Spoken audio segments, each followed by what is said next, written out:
I am Owen Carver, and this is Artificial Evidence, where we follow the blood trails of history's most chilling crimes. Because as always, the algorithm knows. There are some killers who take lives out of rage, impulse, or desperation. Then, there are the ones who kill because they want to, because they enjoy it.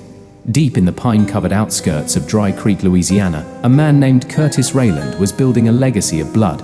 He was not a lone madman or a shadowy figure lurking in alleyways. No, Curtis was something far worse. He was a man who looked you in the eye, shook your hand, and made you believe he was just like you. Until the day his world came crashing down, and the bodies started piling up. This is the story of the butcher of Dry Creek. The town of Dry Creek was the kind of place that did not change much. The same families had lived there for generations, and everyone knew everyone else's business. It was small, tucked away in the rural swamps of Louisiana, the kind of place where the humid air clung to your skin and the sound of cicadas never stopped. Curtis Rayland fit right in. He ran a local butcher shop, passed down through 3 generations. Rayland's Meats was a cornerstone of the community.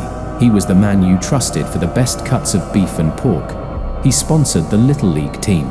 He served on the town council. He had a wife, 2 kids, and a reputation as a hard-working, church-going man. But behind the charm and the well-worn apron, Curtis was hiding something far darker.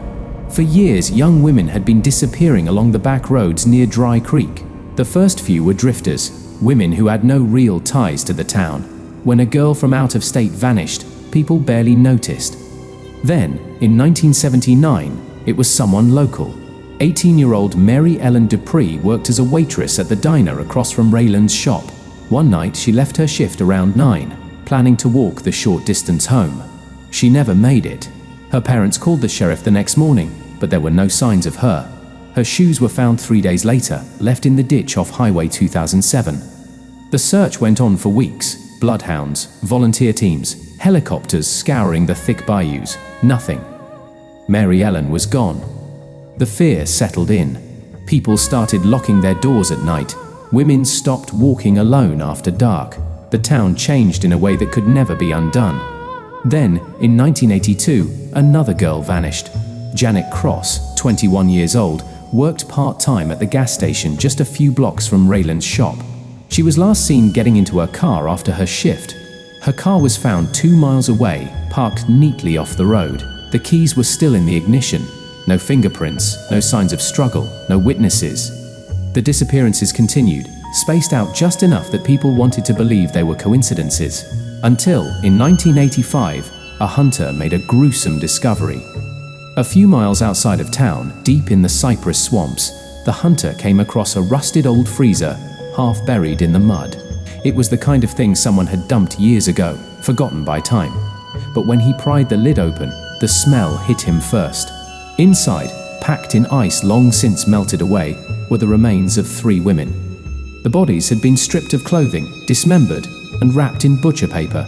The labels, written in neat, careful handwriting, read pork loin, chuck roast, and ground beef.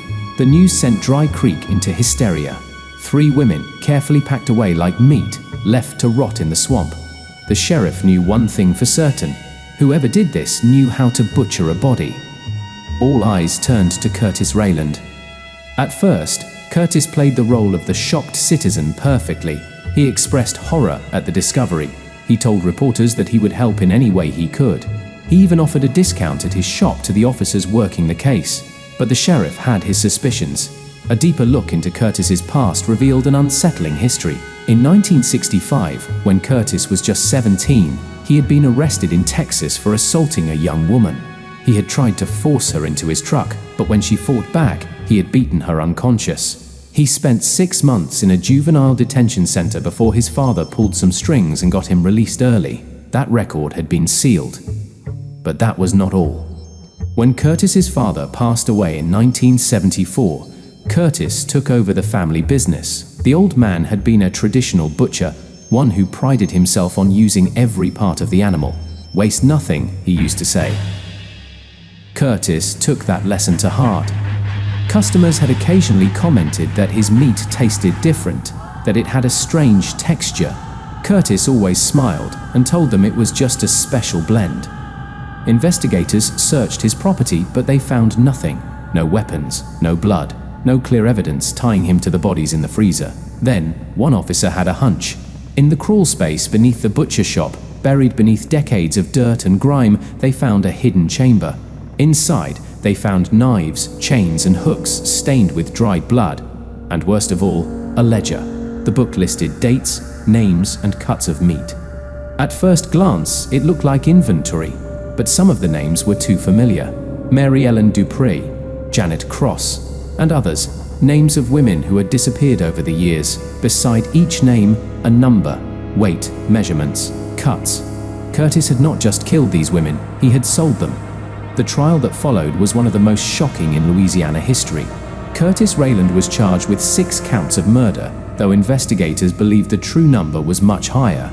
During his confession, he showed no remorse. He claimed he had done what was necessary, that the world was full of waste, and that he had simply made use of what others threw away. His customers, he pointed out, had enjoyed his products for years. He was convicted and sentenced to death. He never made it to the execution chamber. In 1991, another inmate stabbed him in the neck with a sharpened toothbrush. His final words were chilling. He simply laughed and said, "Waste nothing."